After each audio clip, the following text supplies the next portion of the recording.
Hello, and welcome back to another episode of Office Hours Career Pathways for PhDs. My name is Jasmin Goodman, and I always say I'm excited, but it's because I am.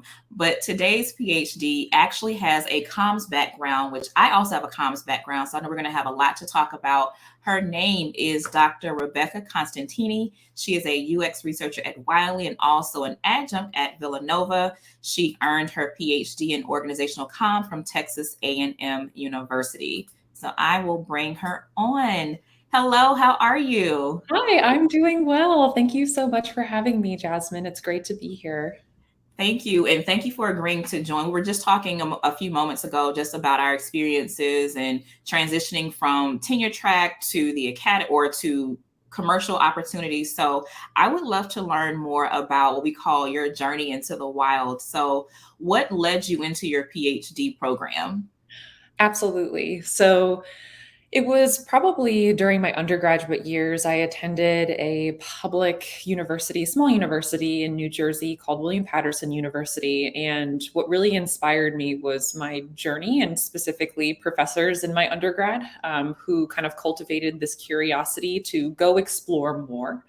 But I always had this plan for myself. I knew that I was really interested in education. I wanted to be in publishing. And then after I had a career in publishing, I wanted to pursue a PhD. And that actually happened. So after my undergrad, I was first employed by Wiley, and I'm back with Wiley, which is a plot twist, but I'll talk about that later.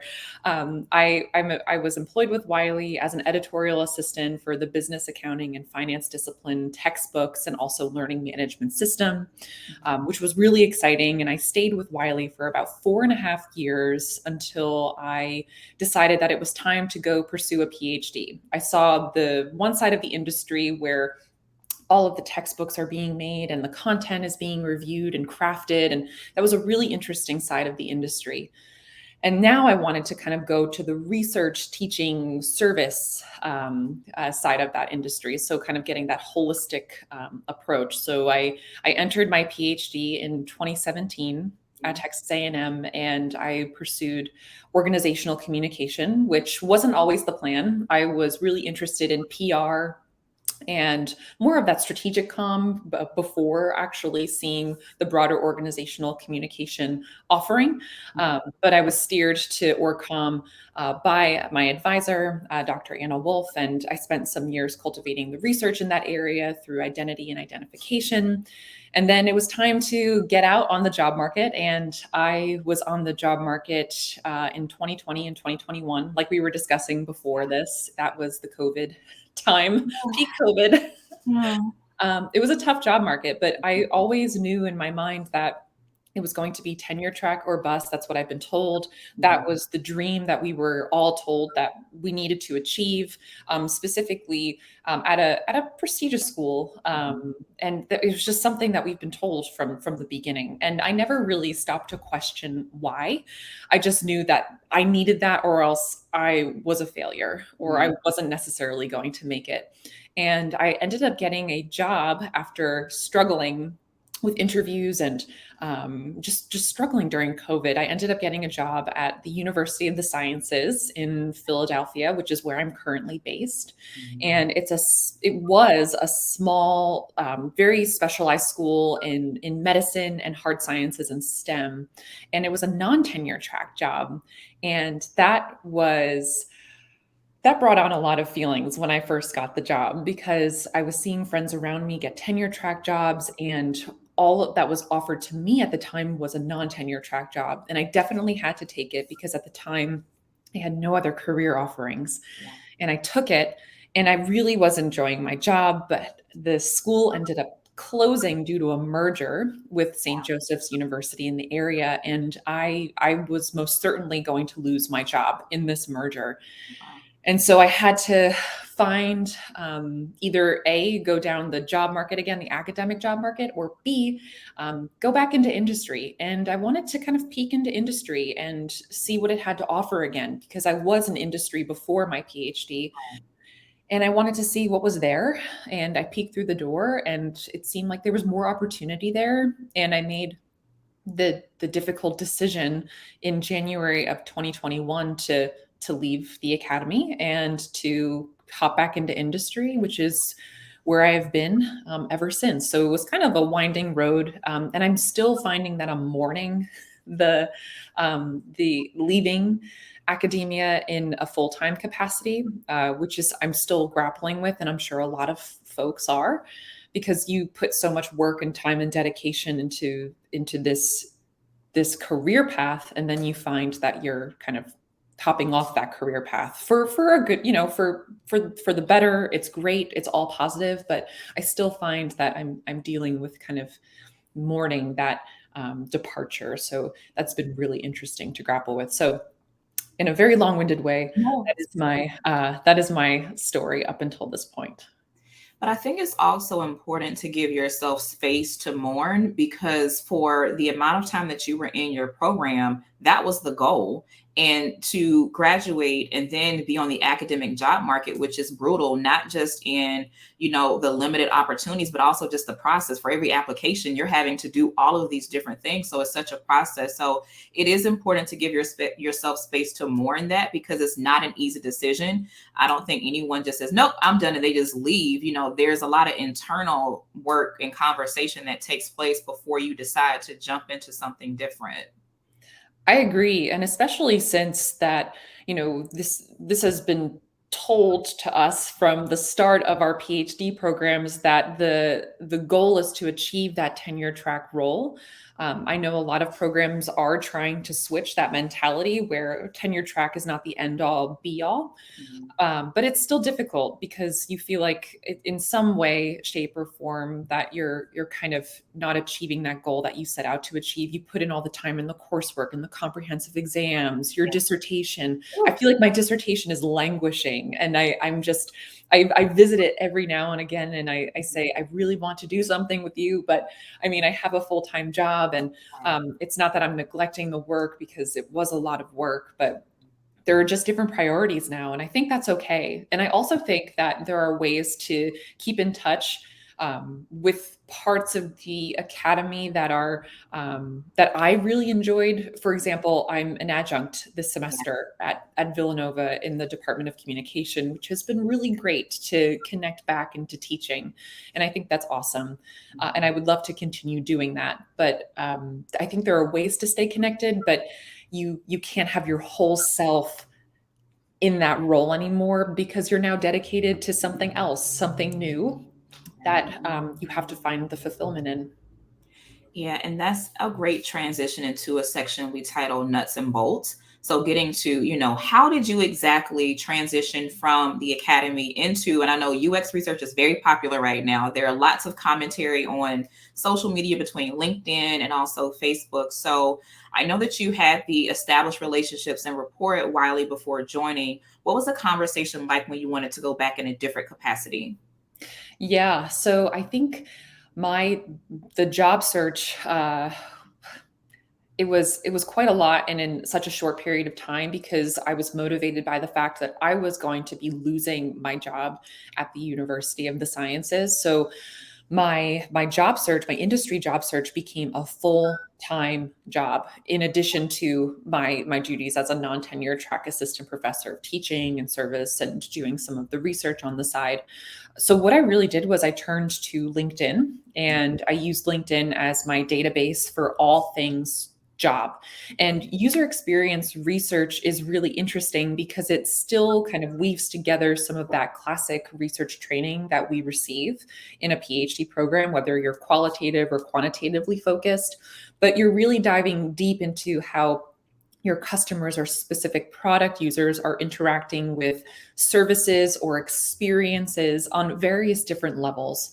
And so I found that my skills could really transition well into a user experience researcher role. They could also transition very well into any other kind of research application or capacity roles. But basically what I did was I took to LinkedIn. I kind of did like a almost like an audit or like an analysis of all the different jobs that were open at the time. And I culled through and did this content analysis of all of the job descriptions for keywords, phrases, responsibilities, things that were expected of the role. And I kind of put them together and collated them into an analysis, and was able to target my job search that way. I also spent time creating a website, turning my very scholarly research projects into practical application impact deliverables, and Okay. that felt really odd because the projects that I did were really for the participants and the organizations that I worked with, and not necessarily thinking about business impact because that Right. was so foreign. But that's what mattered, though, and I had to do that through creating a portfolio, through rebranding myself in a different way. So scholarly identity turned into more professional researcher identity, and I'm still working that out because that's quite a transition. So I really spent a lot of time rebranding myself, rebranding my projects, rebranding the ways in which I do research, and packing that into a website, and then packing that ultimately into a one-page resume and a one-page cover letter, which was super difficult because our CVs are typically at the end of a PhD program or early career, eight to 10 pages, I guess, like very long. So it was a lot of repacking and rebranding. And Wiley was not my first industry job out of University of the Sciences. It was actually with a B2B software as a service startup, where I first kind of made my entry back into industry as a user experience researcher on a team that really valued the experiences of folks who have PhDs or those higher degrees. And then after that entry, I hopped back over to Wiley because I knew I still wanted to work again in an educational capacity. I still wanted to work with folks who were heavily involved in research because I'm really very passionate about making the experience of, for example, submitting journal articles or submitting research or making research accessible happen. And I knew that could happen at Wiley on the team that I'm currently on. So it was very serendipitous that this role was open, and I'm continuously looking at open roles just to see how the job market is evolving. But it was a lot of, long story short, it was a lot of rebranding, a lot of repackaging, a lot of looking at other folks' websites, artifacts. It took so much time, and like I said, it was really a full-time experience doing that, but it had to be done. Right. But I love that you were able to bring in that research skill set in the job process. So content analysis of, like, I love that because there's a difference in the language that we use between, academic versus non-academic work. And so what's a better data set than job descriptions that are already out there? I want to go back to, so your first position, once you were out of the academy, tell me about your first day at work. Tell me about day one. What was it like to be in this new role with this new professional identity that you've created for yourself? I had a ton of imposter syndrome, and I think everyone deals with imposter syndrome, but I think making this really rapid shift from going from an assistant professor to a user experience researcher, going from a very unstructured time of having, classes at different times and having a little bit more free time and flexibility with your schedule, to a 40-hour work week again.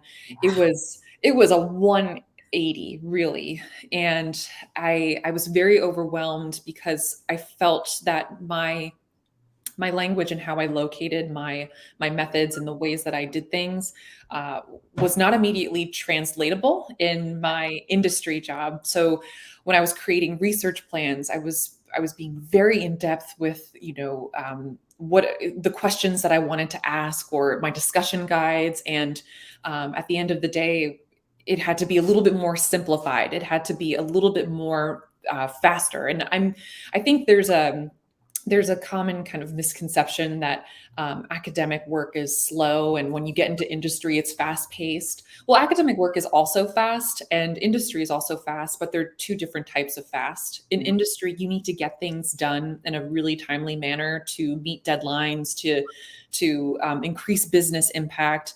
And projects always have to relate back to that business impact. How are your research projects, helping the business move forward? Whereas your research projects as an individual scholar or on a team of researchers are really trying to create differences for social impact, for example, in the communication discipline, really trying to understand the nuances of one particular type of organizational complex context, for example.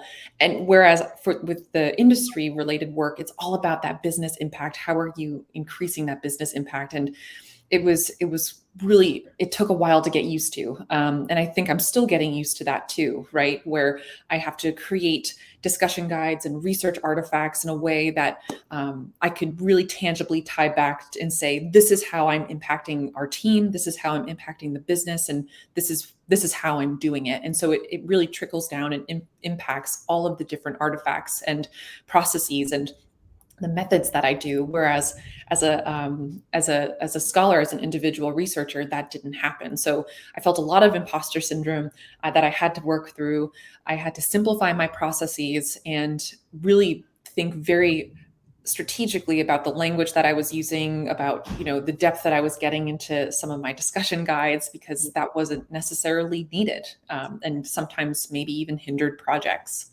Right. And I think it's always important when you're doing commercial work is to go back to what were the actual goals. Like always go back to the goals, because as scholars, we always want to go down this, oh, well, this could be interesting. Oh, this might be a fun question to ask. And they're not concerned. It might be fun and interesting, but they want to know very specifically what those questions are, what those goals are. So what were maybe some resources that you used as you were working your way through learning this UX research language? Yeah, so definitely, again, I use LinkedIn, and I made sure to kind of document a little bit in the beginning of my transition some of what I was experiencing, and I created some different posts that gained quite a bit of traction. So I really networked with folks that I never would have reached out to on LinkedIn. There are also several user experience reference materials that I still go to, different websites, really just Googling different organizations that have really mastered user experience research methodologies. I've looked at several different kind of startups and folks and mentors who are established in the industry. And even after this talk, I'm happy to provide a list of resources that I constantly go back to hone the craft, because I think it's incredibly important. And I think even as a seasoned UX researcher, we're always, no matter who you are, if you're seasoned, if you're basic, you're always going back to look at resources. So I'm happy to curate that list and provide it so it's freely open and accessible. No, thank you. And that's also difficult as you're transitioning, is knowing, what's valid, what's not valid, what's current, what's not current, because research is always changing. Technology is always changing. So thank you for providing those resources. Now, what prompted your transition back to Wiley? I know you talked about wanting to get back into the publishing industry. What was that process like for you? Yeah, so another really interesting process. So when I was at the SaaS startup, for about 4 months in, 3 or 4 months in, we were told that our team was going to be reduced in force. So again, I found myself in another position of losing my job. And so it was survival mode again. And the Wiley role was very serendipitous. It kind of just appeared one day in my job search. And I remember I spent a lot of time trolling LinkedIn, looking at open positions. I felt like I was on LinkedIn all day, every day. Yes. And I found the role, and I made some connections with folks who I previously had connections with, and kind of went from there. So it kind of manifested from networking opportunities that I took advantage of. And I remember starting those conversations, having some of those informational discussions, and then all of a sudden we were in the interview process. The interview process was pretty rapid, but And then after that, I was offered the role. So it kind of really started and took off from those networking opportunities, and not necessarily from folks that I worked with in the past from 2013 to 2017, but folks that I kind of connected with over the years after I initially started working at Wiley. So networking, and I know a lot of people say this, but networking definitely helps. Even if you cold message somebody, the worst that they could do is just not respond. But I can't tell you how many times I have cold messaged folks over this past year. I mean, hundreds. I sent hundreds of messages over LinkedIn just wanting informational talks or to learn more about a role that they posted. And there are some really great strategies in order to reach out to folks on LinkedIn. Most folks are really happy to speak with you about their experiences, which I found, which was great. But yeah, so I think networking really helped me secure this Wiley role, and made where I am today possible. So that was awesome. Now, with your day-to-day responsibilities, I'd love to learn more about when you're tasked with a project or a new project comes up. Tell me about that process and how you go about doing that work. So we're a really collaborative team at Wiley, the team I'm currently on, and we really work through things together. So we're always in a process of constant discovery, trying to figure out the best possible strategies and solutions in order to move forward to serve other teams within the organization. And so it's a lot of discussion. We go through a lot of our methodologies and really try to determine what fits best for the projects. We do a lot of charting out and planning. So I am a user experience researcher by title, but I also feel that I am a project manager too, in the way that I'm planning out these projects, putting together timelines, interacting and communicating with different product teams within Wiley that we're serving. So I also feel not only am I a researcher, but I'm also a liaison, and I'm also constantly planning and updating things in order to keep projects on track. So it's a lot of collaborative work, a lot of charting out, thinking out loud, planning, which I really appreciate. And I think user experience research looks different in many different organizations or across kind of teams, and it all depends on the users that you're serving and the products that you're ultimately trying to improve or to create. And so for Wiley and on my team, we're trying to improve the editorial and the author experience all around our products. And we're dealing with a very specific user type, right? We're dealing with authors, we're dealing with editors, peer reviewers, folks that are actively involved in kind of the scholarly ecosystem. So they're a very specific type of user. Whereas at my previous company at the startup, we were dealing mostly with folks that were B2B. So we were dealing with kind of organization to organization communication, or folks that were in charge of facilitating those relationships. So there are several different kind of users and different capacities. And so those inform our product, the way that we kind of establish our projects as well. So very collaborative, very user-centered, very planning forward and focused. That is an important point I want to emphasize.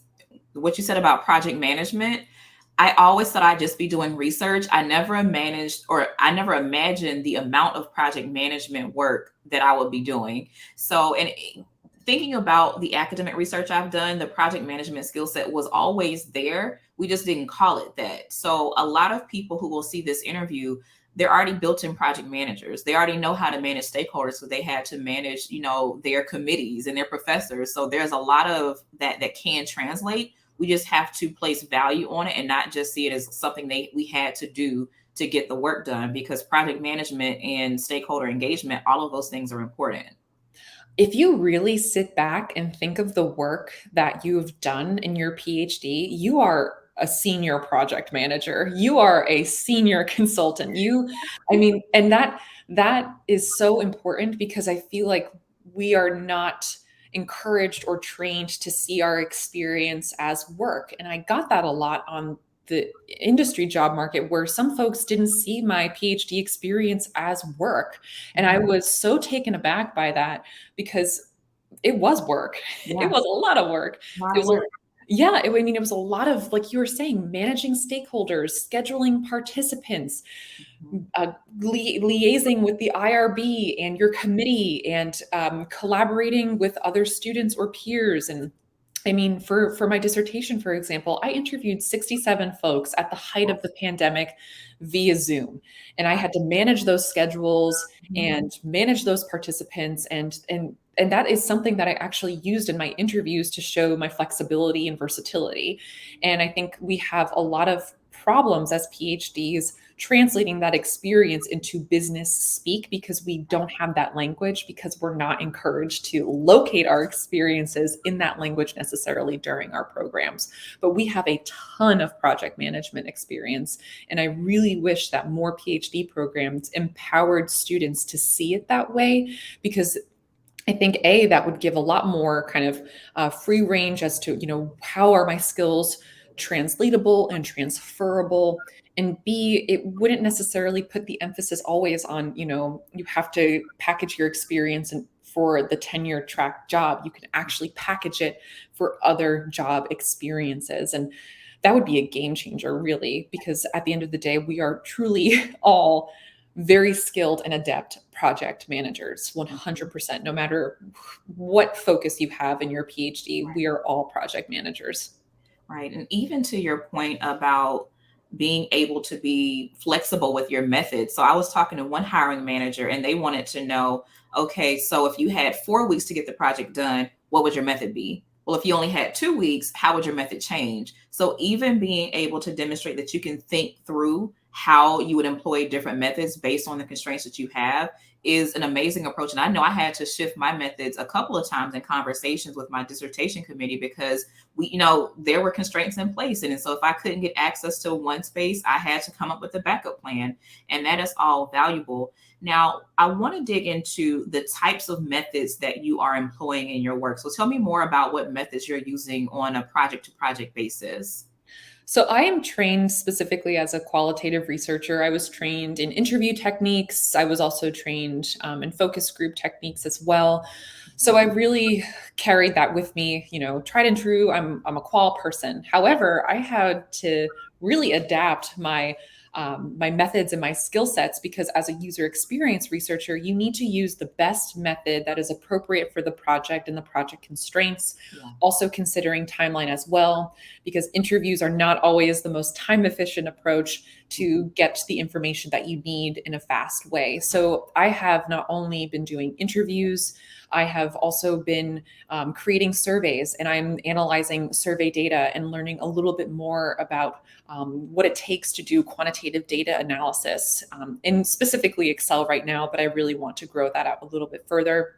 So I'm finding that I'm expanding my methodological skill set very rapidly based on the demands of the projects that I am needing to consult on.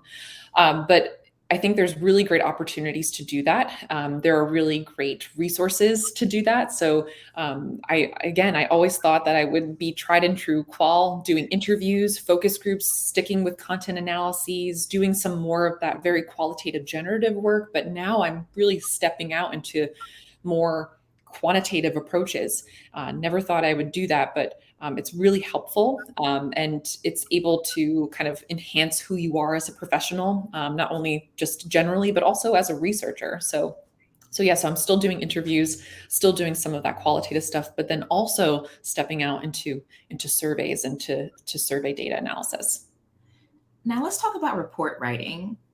So, what was the transition like for you to transition from academic writing to commercial UX report writing for people who may or may not have the academic background? Simplification, simplify, simplify, simplify. I think we are trained very well to write very eloquently and to really have the space to expand on our thought processes, to explore. But that is not what is needed in a report that will probably be read in 20 to 30 seconds. You need to know the highlights.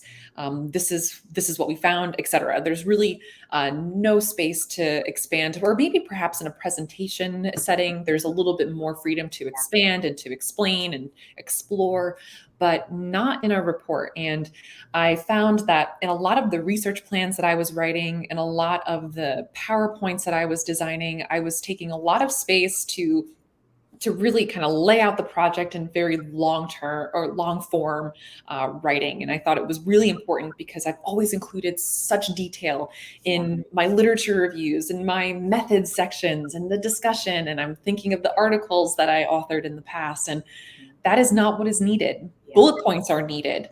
Brevity is needed. If folks want more information from you, you can include your email at the end of the report, or you can offer time to review the report in more depth. So it was a lot of learning how to condense longer, more detailed, nuanced things into bullet points. And that's something that I'm still learning. It's still a process because it's quite a shift in thinking, where you're so used to putting so much detail into your writing, and what is now needed is brevity and getting to the point. And how did you get from point A to point B, and how can you explain that to me in a couple bullet points? Right. Especially, I'm thinking about academic work. We spend so much time justifying our method and how we did it and why we did it. Where in commercial work, they've already decided on the method, and sometimes someone else has decided on the method. You just have to execute. So you need to focus on being able to share the findings, but also be able to discuss the implications and what it means for that end user. Yeah. And sometimes it's not even important why you chose your specific method, or why, like, it's not important necessarily to justify that, because stakeholders ultimately want to know the end result, or what was yielded from what you ultimately did, and not necessarily concerned with, how you or what you did to get there. They're just concerned with, the how, or how the questions that you were asking ultimately got to the results that you're presenting. So not necessarily really interested in how you conducted the interviews, but what actually came of the interviews, for example. So that's also been an interesting mind shift. Yeah. That's one thing too. Dr. Savannah Young, we had her on, I think she was our second interview. She talked about having just her own personal ethics to make sure that her research was always sound, because they're not always asking those questions about how you did it. So she's had to make sure that she has her own procedures to make sure that in terms of rigor and ethics, everything is in place. But she now knows that they're not really concerned about all the things that she did and how she arrived at that, as long as she's delivering the requested output or deliverable. Now, I'd love to learn more about the culture shift. So academic work, non-tenure track teaching, you have a very flexible schedule. You have more autonomy over your day. Now that you're in corporate, tell me what that shift has been like for you. So it's been interesting because I've worked remotely, I feel like, for the past, I don't know, since COVID. I also had a pretty flexible in-person remote experience at the University of the Sciences. But since transitioning fully into industry, I've worked completely remotely. So I haven't had to go travel or commute into an office. My commute is just down the hall, right? But I still think there are some shifts that I'm still getting used to or reacquainted with. Specifically, the workday starting at 9, it's ending at 5, and being on always, right? Obviously, you can walk away, you can have lunch, but there's a lot more structure in the day. There are a lot more meetings. There's a lot more collaboration with colleagues at the University of the Sciences. I was the one of two comm professors. So really, it did not have a lot of interaction with a lot of comm folks in my department because we were so multidisciplinary. Now I'm constantly interacting and collaborating, albeit, be it, we're on Zoom or we're on Teams, but still there's a lot more FaceTime. There's a lot more checking in. There's a lot more kind of going back to the accountability, showing the work that I'm doing, giving updates. So it's a lot more structured, and I don't mind that. But what's really interesting though, and what's a really a culture shift that I'm still trying to get used to, is when it's 5 o'clock, you turn everything off. You don't carry the workday with you. You don't carry it out of your office door. It's done. And you don't work on the weekends. And I found that as a non-tenure track assistant professor, and even as a PhD student, constantly working on the weekends. I mean, every single day, it felt like 24 hours, 365. You're always on, you're constantly working. It's either it's a teaching prep, or you're trying to critique an article, or you're trying to send something out to a conference. You're always on, you're always working. And some people really thrive with that, but others, such as myself, you kind of feel it a little bit. You feel it mentally, you feel it emotionally. You're always carrying this work around. But I turn my laptop off. I don't think about work on the weekends. I have time and room to actually enjoy teaching at Villanova, and I do that in my free time. But you turn it off, though, and I think that is a major shift in how we're thinking about work. And my thinking about work is also evolving too, right? Because when you're in the academy, work is what you live and breathe. Your research is really important, and you're to support your tenure case, your teaching, your service, and you're always thinking about it because you're trying to work up to tenure, and it's so stressful, and you feel like you always have to be on. Whereas here, I mean, you're doing a good job, or you're striving to do a good job during the 9 to 5 day, but then you turn it off, and then that's okay. That's okay to do. You shouldn't feel guilty about doing that. And again, that's like a really big shift in the way that I'm viewing work, and I'm sure others are viewing work when kind of making that academic to industry transition. How have you been able to still explore your academic roots? So through publishing, have you had time to do that type of work? What does that look like for you? So I have not had as much time as I wanted to revisit my dissertation, or revisit articles that are still kind of unfinished, could use a little bit of, TLC. Yeah. But I do want to revisit them. It's just about finding that balance and that time to do so. I found that after I left University of the Sciences, I just needed a break from it all. And I put my dissertation to the side. I put a lot of other work that I've been doing to the side, and said, I kind of need to have this break and this space. But now I'm starting to get to a place where I'm itching a little bit to revisit my dissertation, or to revisit those manuscripts that are unfinished. And I really want to make time for that. But I'm currently making time for teaching. So I'm teaching one course this semester in organizational development and change. And that is also really great too, because I also feel like I needed some distance from teaching, but now I'm back in it, and it feels reinvigorating a little bit. It feels great to be back in touch with teaching again, but it's on my terms, because it's not my whole career. It's something that I'm doing in my free time. It's something that I'm choosing to do, choosing to be reintroduced to again. So I think it's going to take some time, but I definitely want to figure out what that looks like, and how I can make it work where it doesn't become a chore, where I'm actually enjoying it, because I found that the joy was just sucked out Yeah. of all of that at the end of my time at University of the Sciences. I felt deflated. I didn't feel motivated, but I want to maintain this motivation and excitement, but it's just finding that balance that it's still missing for me. Yeah, in our first interview with Dr. Brandell Mills Cox, she talked about, because she went from tenure track industry, tenure track, and now she's consulting. And she talked about having a hard time finding that balance. But I think it's important to recognize where you are and recognize what you need for your current life stage, and just be okay with it. Because as you mentioned, having the time away from it allows you to view it now with fresh eyes. So you're not kind of bogged down in the monotony of, okay, I have to teach, now I have to grade, now I have to lesson prep, and all those things. So that is important.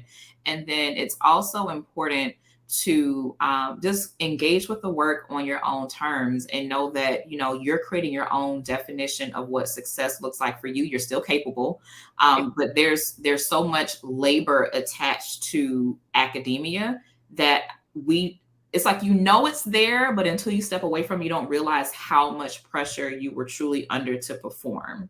So thank you for sharing that insight.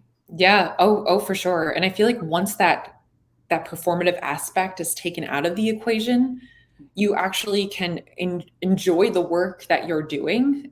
because the pressure becomes so much sometimes you actually lose that joy, and that's awful, like feeling that way. So it's, again, it's about that rediscovery, finding that balance. I, like many other folks, are probably trying to, again, find that balance. Yeah. But it can be achieved. It's just It takes, figuring out how. yeah. I even find myself reading books from my bookshelf, like, oh, I can read it for fun now. And it's not because there's a paper due, but I'm actually going to read this entire book and not, do my academic scan. That is amazing. That is so interesting you brought that up, because I actually just picked up one of my organizational communication texts from my the beginning of my PhD program, and was reading it and flipping through it, and without that pressure of having to perform for coursework or perform for the research, it was actually, like you said, a really enjoyable experience to just sit with the text, to think about what is being said, without that kind of pressure aspect. And I find that I'm doing that a little bit more, and I'm doing it in the class that I'm teaching now, where I'm actually reading the text, enjoying them, experiencing them. It's really interesting, and a feeling that I've never had before. So it's very cool. Yeah, and one of my favorite moments are being on my porch, reading something interesting, and and not feeling is, again, it's just that pressure, just being able to step away from it. So I love that you shared that. Now, when you are in conversation with either doctoral students or recent PhDs who are looking to transition, what are some words of wisdom or advice that you share to just let them know they're going to be okay, because they really are going to be okay? Yeah, they are. And it's so interesting, because whenever I offer advice, I always feel a little weird, because everyone's experiences are so different. Yeah. And I think, just from my experience, one of the pieces of advice that I always try to offer is to put your work into perspective, and to really, as we were talking about before, really try to evaluate what you have done up until this point in your PhD career, whether you're still a student, a candidate, whether you're early career faculty. Try to put your work into perspective and see how it can relate to those industry jobs that you could see yourself fitting in. So that's kind of the practical kind of wisdom. But the more so emotional, mental support type of wisdom is that it feels bumpy now, but in the end, it will all work out. And I always hate when people say, oh, you'll be fine, it'll work out. It feels very dismissive. But the truth is, you will be okay, because you have been resilient up until this point. It is no easy feat to get into a PhD program, to secure that spot, Yeah. to go through the program. You are a resilient individual. And the fact that you have gotten this far in your program is telling enough and testament to the fact that you will make it. Right. Might take some time. It might take some rebranding, like what I had to go through, but you are resilient, and you should be confident in the fact that your resilience will continue to carry you forward. Right, because getting into a PhD program and then actually graduating from the program, that's the hard part. Yes. That was the hard part. Everything else, I think, is us putting that harsh or that hard mentality. We're putting that perspective on the industry work. And I remember my very first agency role, my boss, she said to me, she's like, no one's going to die because we didn't do this right. It's going to be okay. And I was like, you know what? No one's going to die. We're going to be okay. But I had so much anxiety around just wanting to perform, because I felt like, and everyone's like, oh, you have a PhD. So even people's perceptions of what it means for you to have the degree, it's like, I'm a regular person. I've done a lot of research and reading and writing, but I felt like I had to live up to this expectation that I felt people had of me because I had it, when I could just show up as Jasmin with an extended research skill set and still be completely okay. So I had to calm my own nerves down, because I was doing a lot. Yeah, no, and that's incredibly true. And I feel like when people see PhD after your name, they automatically assume, or just have like some sort of expectations of you, that you are kind of almost out of reach a little bit, or that you're so advanced that I cannot talk to you. But That's not the case. And I Right. like how you put that. It's an extended skill set that you are bringing to your job, and that you are just Jasmin. I'm just Rebecca, and I'm very excited to collaborate with folks and offer these skills as an enhancement, not necessarily like I'm better than you, or this PhD means something that like I'm inaccessible because I have all this crazy knowledge. Well, no, we're always all learning. It's just Right. that I chose to go get something a little bit more specialized and Right. things like that. So that's really a really interesting way to put it, like the extended skill set. That's all it is. And like I said to everyone watching, you're going to be okay. Just unclench your jaw and just breathe. I wish, and I think people may have told me that, but I wasn't listening. I was like, no, I need to know how to do all these things. But on the other side of it, I'm okay. We're having productive conversations. So, Rebecca, thank you so much for sharing your time. We are going to include all of your information and all the resources that you mentioned in the episode description. So, for those who are watching, you will have access to it. And how can people, follow you on social media or online? Yes, so I definitely encourage folks to reach out to LinkedIn. me. Oh, We know LinkedIn. oh, LinkedIn, obviously, LinkedIn. I also encourage people to LinkedIn. I also have a Twitter handle as Mhm. well. So go find me on Twitter. I think it's pretty accessible. I honestly forget my handle name, so I apologize. We'll include it below. It's fine. Awesome. And then I also encourage folks to visit my website. If you're thinking of creating a website, I'm always happy to share tips and tricks that I followed when creating a website. It is time intensive, but again, happy to share some of those thoughts or give feedback in any capacity. Awesome. Well, thank you again so very much. Everyone else, make sure that you are subscribed to our YouTube channel. And if you want to share your story, just hit us at hello@jasmingoodman.com. Take care.